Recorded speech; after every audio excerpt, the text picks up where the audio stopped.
வணக்கம் அன்பு நெஞ்சங்களே. சட்டத்தால் யுத்தம் செய் சேனலுக்கு தங்களை அன்புடன் வரவேற்கிறோம். யூஸ்வலாக நம்ம எல்லாருமே கஷ்டப்பட்டு பணத்தை சம்பாதிப்போம், சம்பாதிக்கிற பணத்தை சேர்த்து வைப்போம். ஆனால் சேர்த்து வச்ச பணம் கடைசியில் அது யாருக்கு போய் சேரணுமோ அவங்களுக்கு கரெக்டாக சேருதா இல்லையா அப்படின்றதுல நம்ம சமயத்தில் கவனக்குறைவாக இருந்துருவோம்.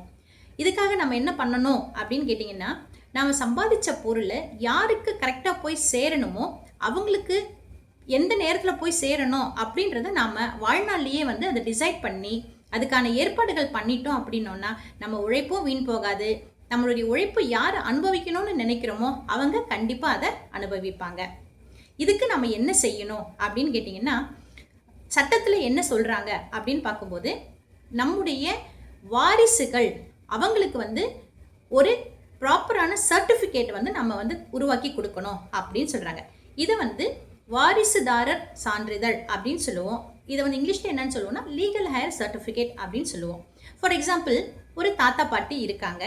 அந்த தாத்தா பாட்டிக்கு 3 ஆண் பிள்ளைகள் 2 பெண் பிள்ளைகள் இருக்காங்க அப்படின்னு வச்சுப்போம். அப்போது அந்த தாத்தாவோ அந்த பாட்டியோ யாராவது ஒருத்தர் காலத்துக்கு பிறகு, அதாவது அவங்க இறந்துட்டாங்க அப்படின்னா அவங்களுக்கு பிறகு, ஃபார் எக்ஸாம்பிள் தாத்தா இறந்துட்டாங்க அப்படின்னா முதல் வாரிசுதாரராக பாட்டி வருவாங்க. அடுத்து அவங்களுடைய முதல் மகன், 2வது மகன், 3வது மகன் இல்லை மகள் யார் இருக்காங்களோ அந்த வரிசைப்படி அவங்களுக்கு சான்றிதழ் நம்ம வாங்கணும். இதை எப்படி வாங்கணும் அப்படின்னும் போது, இதுக்கு முன்னாடி இன்னொரு விஷயம் நம்ம ஞாபகம் வச்சுக்கணும். வாரிசுதாரர்கள் உயிரோடு இருந்தால் மட்டும்தான் வாரிசு சர்டிஃபிகேட் வாங்கணுமா, இல்லை அவங்க இறந்திருந்தாலும் வாங்கணுமா அப்படின்னு பார்க்கும்போது என்ன சொல்கிறாது அப்படின்னு பார்த்தோம்னா, சட்டத்தில் இறந்தவர்களாக இருந்தாலும் வாரிசு சான்றிதழில் அவங்களுடைய பெயர் சேர்க்கணும். அதில் மென்ஷன் பண்ணியிருப்பாங்க அவங்க உயிரோடு இருக்காங்களா இல்லையா அப்படின்றது அதுலேயே மென்ஷன் பண்ணிடுவாங்க.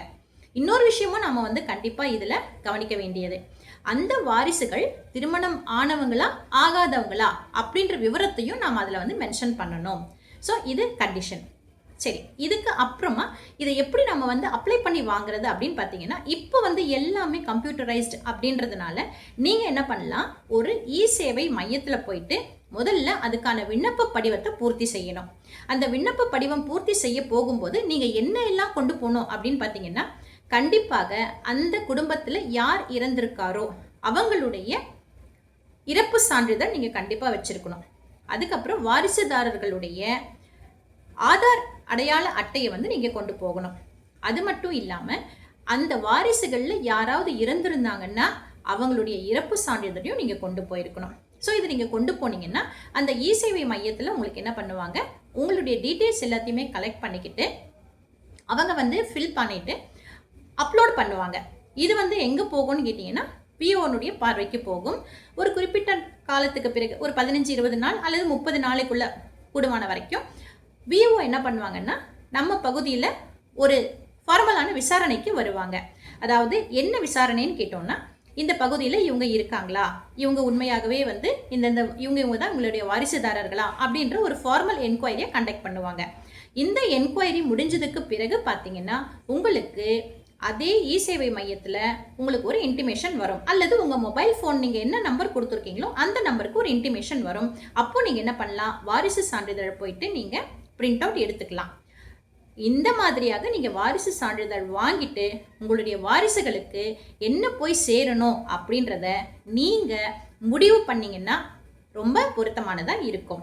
இது போன்ற சட்ட ரீதியான தகவல்களுக்கு சட்டத்தால் யுத்தம் செய் சேனலை சப்ஸ்கிரைப் பண்ணுங்கள். மேலும் விவரங்களுக்கு ஏதாவது தேவைப்பட்டதுன்னா நீங்கள் எங்களை காண்டாக்ட் பண்ணுறதுக்கு மறந்துடாதீங்க. வணக்கம் அன்பு நெஞ்சங்களே.